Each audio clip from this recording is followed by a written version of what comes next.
Overwatch patch 1.5 is by far the biggest update that we've had to the game. It's a really exciting time and a lot of things have changed. Today in this video I'm going to go over all of those new additions and changes, and now that it's finally live on the PTR, I can show you some gameplay and give you some of my impressions as well. So let's start off with the most exciting thing in my opinion. It's not Sombra. Sombra's awesome, Sombra's exciting, she's going to change up the game a lot, but the arcade mode is a brand new way to play the game. Features 2 new game modes and then a variety of ways that we've played Overwatch in the past. 2 of these gameplay options feature a new map, which is Echo Point Antarctica. The lore behind this is it's a research station that May was put at to do some research and she got stranded, supplies were low, and she was cryogenically frozen there for some 10 odd years. Now this map is used exclusively right now on the 1 vs 1 and 3 vs 3 game modes. It is a very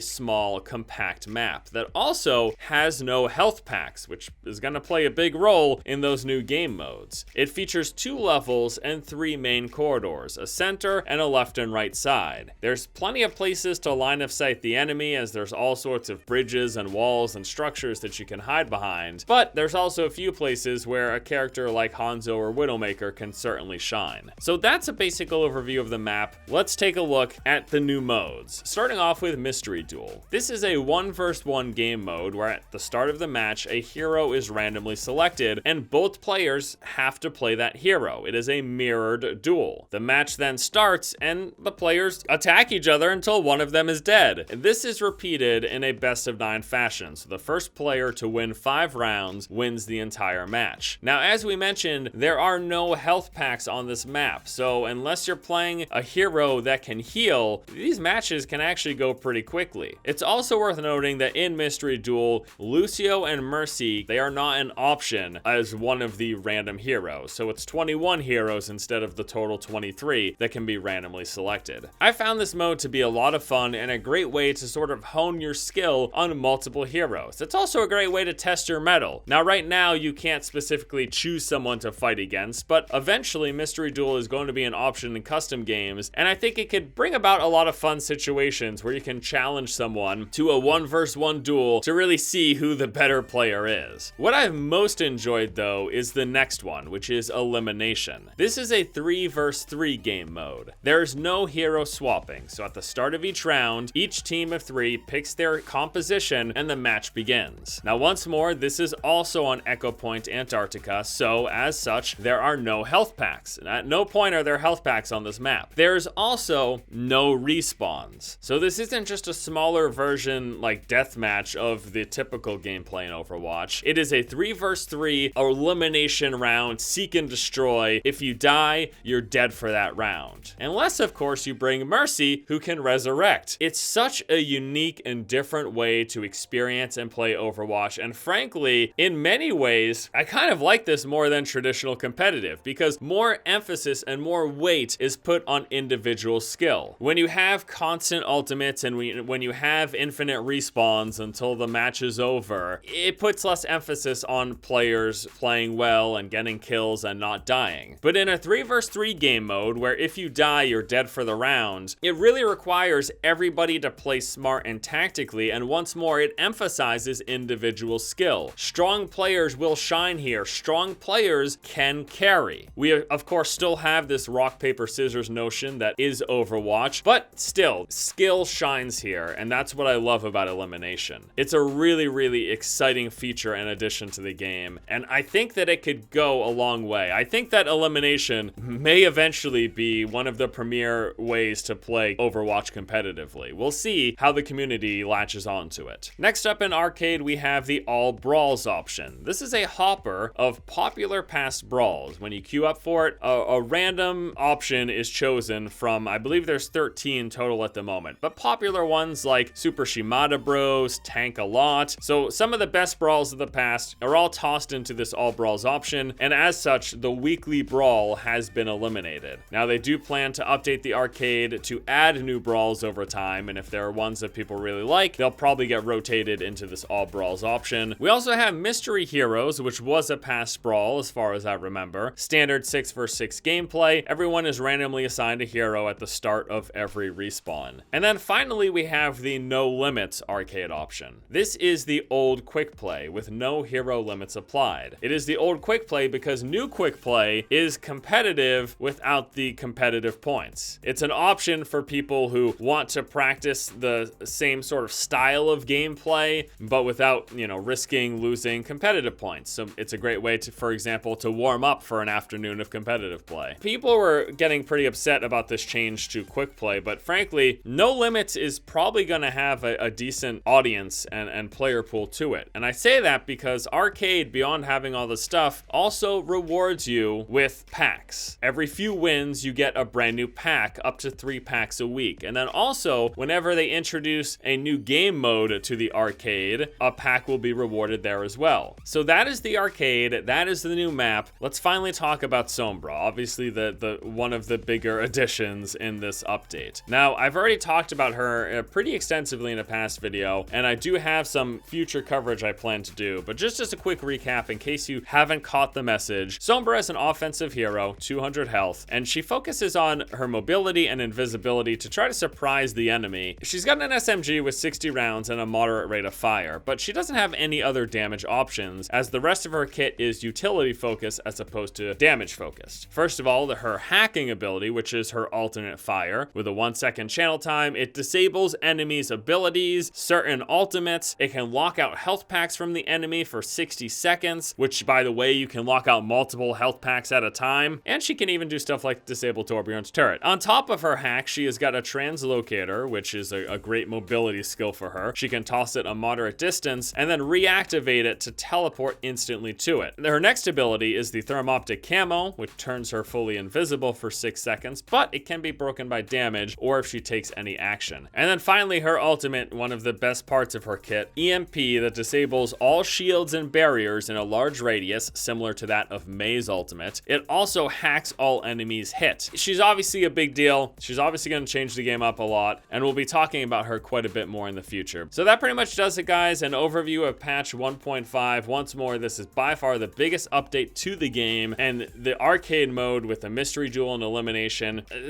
I'm so excited. I'm probably going to be spending a ton of time in these modes. They're a lot of fun, and I do hope the community picks up on them, because especially with elimination with no respawns, again, it puts that emphasis on individual skill, on carry potential, and it's a lot more high stakes, so people are less haphazard with their lives, essentially. All right, everybody, that is going to do it for me here today. Thank you all so much for watching. Hope you guys enjoyed the video. As always, let me know your thoughts in the comment section below. Hope you have a good afternoon, and until next time, I'll see you later.